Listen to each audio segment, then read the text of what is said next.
हे एक असं व्यक्तिमत्व आहे.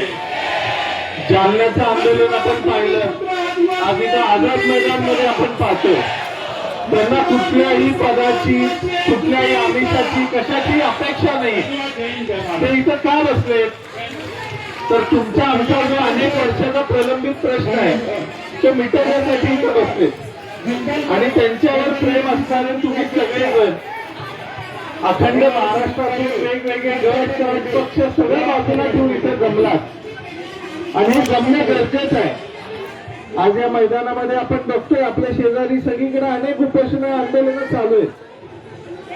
लोकशाहीमध्ये आपल्याला तो अधिकार आहे, पण तो अधिकार जर हातातच घेतला नाही, आपण म्हटलं जाऊ द्या, मी नाही गेलो तर काय फरक पडणार आहे, मी माझ्या गावात थांबतो, चाललंय तिथे आहेत बाकीचे जात आहेत, तर असं म्हणून चालणार नाहीये. हा लढा जोपर्यंत आपण प्रत्येक गाव खेड्यापर्यंत नेणार नाही तोपर्यंत या लढ्याला महत्व येणार नाही आणि तोपर्यंत दीपक भाऊंना बळ मिळणार नाही. त्यामुळे दीपक भाऊंना जर ताकद द्यायची असेल तर आज तुम्ही जेवढे इथे जमलात त्याच पटीने सगळे तुमच्या घरातले आजूबाजूचे मित्र परिवार सगळ्यांनी इथे आले पाहिजे. उद्यापासून हा लढा अधिक तीव्र कसा करता येईल याच्यासाठी आपण प्रयत्न केले पाहिजेत.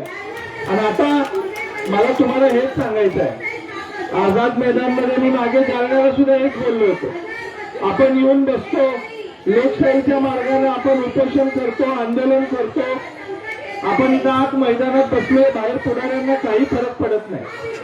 सत्तेत बसलेल्या नेत्यांना, आमदारांना, खासदारांना त्याशी काही देणं घेणं नाही. बसू दे म्हणतात, काय महिनाभर बसू दे, आम्हाला नाही फरक पडत. त्यामुळे ह्या वेळेला जर या मंत्र्यांनी, आमदारांनी, सरकारने जर आपल्याला न्याय दिला नाही तर आता अधिवेशन संपतंय. हे लोक कशा घरी जाणार नाहीत, हे लोक कशा आपापल्या मतदारसंघात जाणार नाहीत याच्यासाठी आपण प्रयत्न केला पाहिजे. प्रत्येक आमदाराला, प्रत्येक खासदाराला त्याच्या मतदारसंघात आणून जाब विचारायची तयारी आता समाजाने ठेवली पाहिजे. अधिवेशन चालू होतं, अधिवेशनामध्ये किती लोकांनी आपला मुद्दा मांडला, किती लोक बोलले. त्यामुळे मतदान करताना जी लोक तुमच्या दारी येतात, तुम्हाला सांगतात की तुमचे प्रश्न आम्ही सोडवू, आणि विधानसभेत, विधान भवनात गेल्यानंतर तुमच्या प्रश्नाचा सविस्तर विचार करतो, त्या आमदारांना, त्या मंत्र्यांना प्रश्न विचारायची वेळ आलेली. त्यामुळे इथं तर हे चालू आहे, तेवढ्याच ताकदीनं आपापल्या मतदारसंघामध्ये, आपापल्या भागामध्ये तुमच्या लोकप्रतिनिधींना प्रश्न विचारायची ताकद ठेवा. आणि आता अधिवेशन संपल्यानंतर जेव्हा ते मतदारसंघात येतील, प्रत्येकाने आपापल्या मतदारसंघात आपापल्या लोकप्रतिनिधीला घेराव घालायचा. आणि जोपर्यंत तो त्याची भूमिका स्पष्ट करत नाही, या आरक्षणासंदर्भात त्याचं काय मत आहे हे जाहीररित्या सांगत नाही, लेखी स्वरूपात सांगत नाही, तोपर्यंत त्याला जाब विचारायचं आपण थांबवायचं नाही. उद्या दीपक भाऊला इथं जर काय झालं तर त्याची जबाबदारी कोण घेणार आहे? त्यामुळे आमदार खासदारांना रस्त्यावर अडवणं, त्यांना जाब विचारणं हे केल्याशिवाय जरब बसणार नाही. आणि हा जो माणूस आपल्यासाठी इथं संघर्ष करतोय त्या माणसाचा आपण विचार केला पाहिजे. तब्येतीची अवस्था बघा, 2 दिवसापूर्वी त्यांची परिस्थिती काय होती, अजून किती दिवस आपल्यासाठी तो माणूस संघर्ष करणार आहे. आपण त्यांच्या पाठीशी उभं राहणं आपलं कर्तव्य आहे की नाही हे मला प्रत्येक समाज बांधवाला विचारायचं. त्यामुळे ताकदीनं आपापल्या भागामध्ये लोकप्रतिनिधींना घेराव घालण्याची तयारी इथून पुढे ठेवा.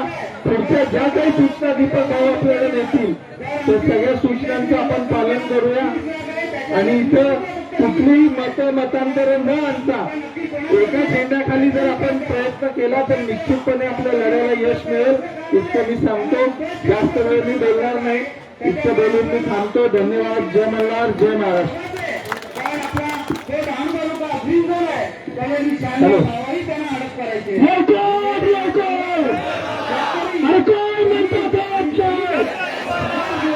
आता आपल्या महाराजांनी सांगितल्याप्रमाणे आपल्या आपल्यासाठी सगळं मतभेद जे काही म्हणत आहेत ते बाजूला ठेवून फक्त आणि फक्त धन्य याची आरक्षण अंमलबजावणी ऐकले मागणीसाठी आपले